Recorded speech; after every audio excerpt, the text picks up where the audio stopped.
life, the bright lights, the type the crowd likes. Where you at, ballers? Ladies love me and men, they wanna be me, they pay to come see me. Where you at, ballers? Grizzlies at Cavaliers, NBA shot clock. Wednesday, April 10th, 2024. A top lean in this game, Cleveland minus 16.5. Cleveland returns home off a 5-game Western trip on a 3-game losing streak with tough losses to Phoenix, Lakers, and Clippers, expecting a bounce back tonight in a very important game, finding Cleveland in the middle of the Eastern playoff race with 2.5 games separating the 3 and the 7 seed, making every game effectively a playoff game from here on out.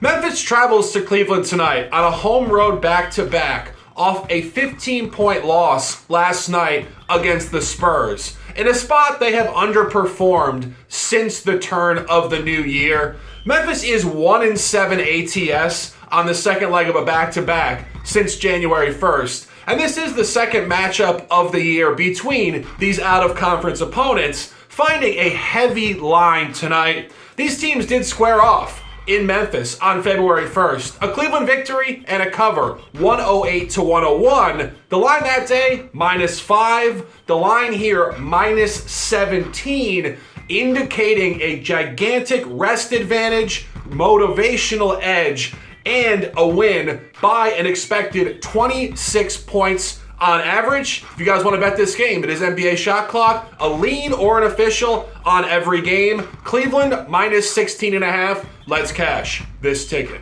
Hornets at Hawks. Junior Browne back with NBA Shot Clock on this Wednesday, April 10th, with another free pick, and we're rocking with the Hawks team total over 115.5. Two teams going in very different directions. The Hawks are in the 10th spot and will finish there, so they will be in the play-in tournament, which they will be preparing for over the next couple of days. The Charlotte Hornets are already in next season mode with new ownership and just trying to decide who's going to be on the roster. Now, I've taken the over 115.5 because Atlanta averages 117.4 per game at home since the All-Star break.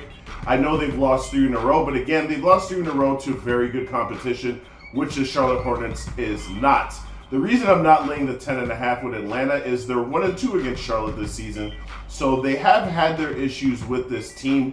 Charlotte has been a little bit frisky, but honestly, whatever defensive improvement the Hornets had shown right out of the All-Star break for like a month and a half, they were actually playing some really, really good defense. That's gone completely out the window in the last 10 games. They've regressed back to who they were pre-All-Star break. And I just think that Atlanta has shown us that they're ready to compete. We saw it in the 2 games where they beat Boston recently, and just overall, even though they've lost 3 in a row, again, they've lost to quality teams. On top of that, they're getting a boost, even though he's not going to play tonight. Trae Young has been cleared for team practice, so he will be back for the playoffs. This is a team with a clear vision, clear path against a team going nowhere fast. Give me the Atlanta Hawks at home, over 115.5 team total. Let's cash another ticket, y'all. Raptors at Nets, 7:30, Barclays Center in Brooklyn. A top lean in this game, Brooklyn -10. Brooklyn remains at home, closing a 4-game homestand and finding their final home game of the year off a blowout loss on Sunday against Sacramento. In recent history, Brooklyn has been awful against the West at home, great against the East. 6-0 ATS, last 6 against Eastern Conference opponents at the Barclays Center. Toronto's in a brutal spot tonight, 30-4 home road back-to-back off a blowout loss last night against Indiana. Really just symptomatic of what this roster is at this point of the season, which is just a gutted team trying to lose games to get a better draft pick. This is the 4th matchup of the year between these two teams, and Brooklyn did cover the only game at Barclays on November 28th, 115-103. Brooklyn did cover the most recent matchup on March 25th, north of the border, 96-88, on a -6.5 line, seeing a 10.5 open here, indicating the biggest margin of the year between these two teams. We have Brooklyn to win this game at minimum by 12 points. If you guys want to bet this game, it is NBA Shot Clock, a lean or an official on every game. Brooklyn -10. Let's dominate. Magic at Bucks. Junior Brown back with NBA Shot Clock on this Wednesday, April 10th with another free pick. We're rocking with the under 216 in this game. This is a playoff game. This is actually a matchup featuring two teams that played 2 of their last 3 games directly against each other. And guess what? Orlando's only 2 games behind Milwaukee for second place. So if Orlando sweeps the rest of these games, Milwaukee all of a sudden is in a world of trouble because first of all, they're only 2 games ahead of Orlando and they're only 1 game ahead of the Knicks. So because of their terrible play in the second half of this season, they've put themselves in a position where they might not even finish in second place, which is kind of pathetic. To be honest, this Orlando team, from their perspective, wins, or let me say this in a different way. They're currently 4th in the East, which means that they would host a first-round playoff series. They are in no position as an organization, as a team. Just the way that this Orlando organization has gone about building this roster, this is a young team desperate for playoff success. They just want a playoff series win. And in order to get to that goal, they will need to host a first-round series. I don't see them beating anybody on the road if that's the way, if they finish 5th or lower. So a desperate Orlando team with an opportunity to gain ground on possibly 3rd, even 2nd. A really desperate Milwaukee team just trying to get the ship back on course a couple of days before the playoffs. I think that's going to be a slower-paced game. The path to victory is always defense for Orlando. Both teams having played last night.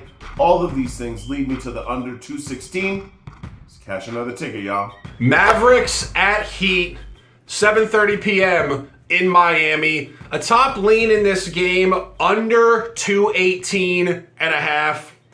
This is the second matchup of the year between these teams. Having seen an under in Dallas on March 7th, 114 to 108. Keep one on the line, 229 there, 219.5 here, indicating expectancy right around 210 points. Dallas has been playing great defense on the road since the beginning of March, holding their opponents to 103.7 points per game last 7 road games, and Miami sustainably plays a very throwback style of ball. Miami is bottom 5th in the league in points per game, pace, and field goal percentage, and they do own the 4th defensive rating in the league. Last night, both teams went over. This should go under on the second leg of a back-to-back. A very low line for a reason. Buy this one tonight at 218.5 at the under, and let's cash this ticket. Wolves at Nuggets. Junior Brown back with NBA Shot Clock on this Wednesday, April 10th with another free pick. And we're rocking with Minnesota +6 in what is a heavyweight bout. First place in the Western Conference standings on the line. These teams are tied. Minnesota has the advantage with a 2-1 record against Denver. And that's kind of why I'm taking Minnesota +6 here. I do think Denver actually wins the game, but Minnesota will be desperate for a win. So if Denver wins this game, they will then have a 1-game lead over Minnesota in the Western Conference standings. And Denver's 2 remaining games are San Antonio and Memphis. So essentially, Minnesota has to win this game because they cannot rely on San Antonio and Memphis to go and do their work for them. And that's why I'm taking them +6. Now, obviously, it's not that simple. If you look at the 3 meetings between these teams, Denver has actually really struggled to score the basketball against Minnesota, which has been the case for the entire league.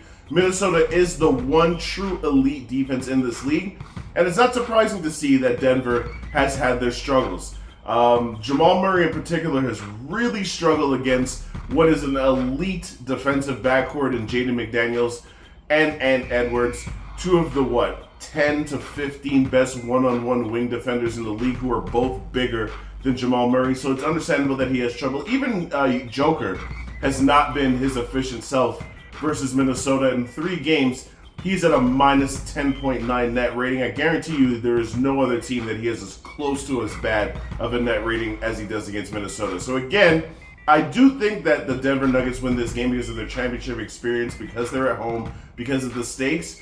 But Minnesota's already proven by beating them 2 out of 3 games that they can compete with these guys and they will keep it close. They will be the more desperate team because of what I explained earlier. So give me Minnesota +6, my best bet of the day. Let's cash another ticket, y'all. Spurs at Thunder, 8 o'clock, Paycom Center in Oklahoma City. A top official play, Oklahoma City first half -9. This is a 3rd and 4 home back-to-back for the Thunder. Off a game last night, they did win against Sacramento, but key point, they played terribly in the first half. Symptomatic to SGA returning to the roster and creating some early chaos for the group. This team is an excellent home team in the first half, and you expect a bounce back off a 19-point first half loss last night to where they have performed great all year, more specifically on the second leg of a back-to-back at home. OKC is 5-2 ATS in the first quarter and the first half, second leg back-to-back at home, and they are finding San Antonio in a unique phase spot themselves, a 3rd and 4 road back-to-back off an outright win in Memphis. The only time this year these teams did play at the Paycom Center, it was November 14th. 2023. And Oklahoma City did blow out the Spurs by close to 40 points in the in-season tournament. On that particular day, they did not cover the first quarter by a hook, and they did get some steam and momentum in the second quarter to create margin. We expect a similar environment tonight, a bounce back off a dud last night, where OKC will perform in a revenge game against the Spurs. It is the top look on this card. On this Wednesday, NBA Shot Clock, Oklahoma City -9 in the first half. Let's cash this ticket. Suns Clippers, Junior Browne back with NBA Shot Clock on this Wednesday, April 10th with another free pick. We're rocking with the Clippers team total over 111. The Suns are favored by 4 in this game, and I get it. The Clippers have some injury issues, but if you've just watched this whole season, not just the matchups between these 2 teams where the Suns have lost 3 straight, just the Suns on a whole, they don't have an identity. Like, their identity is that they have 3 All-Stars. That's not an identity, though. That's on paper nonsense.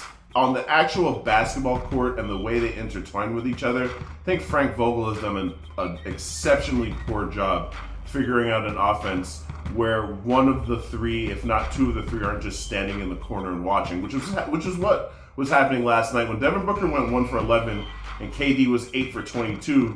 There was just a lot of standing around, and that plays right into the Clippers' hands.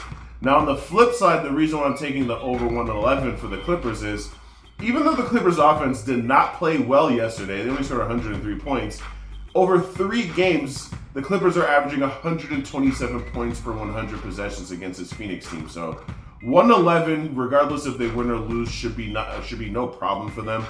I think that they will play better than they did yesterday because, again, even though they won, it's only because Phoenix could not be worse. The Suns shot 33% from the field. Booker was 1 for 11. Even KD shot like 34%, something like that. It was a disaster. And just because they lost yesterday doesn't mean that they're going to flip some imaginary switch and come and play better tonight. This is a Phoenix team that literally, just go and look at their losses, can literally lose to any team in the league, regardless of roster. They just lost to San Antonio the other day without Wemby. So there's no way I'm laying points with the Suns on the road. I'm going to go with what's been working for the Clippers all season in this matchup, and it's their ability to put points on the board against this Suns' mediocre defense. Give me the Clippers over 111 team total. Let's cash and get another ticket, y'all.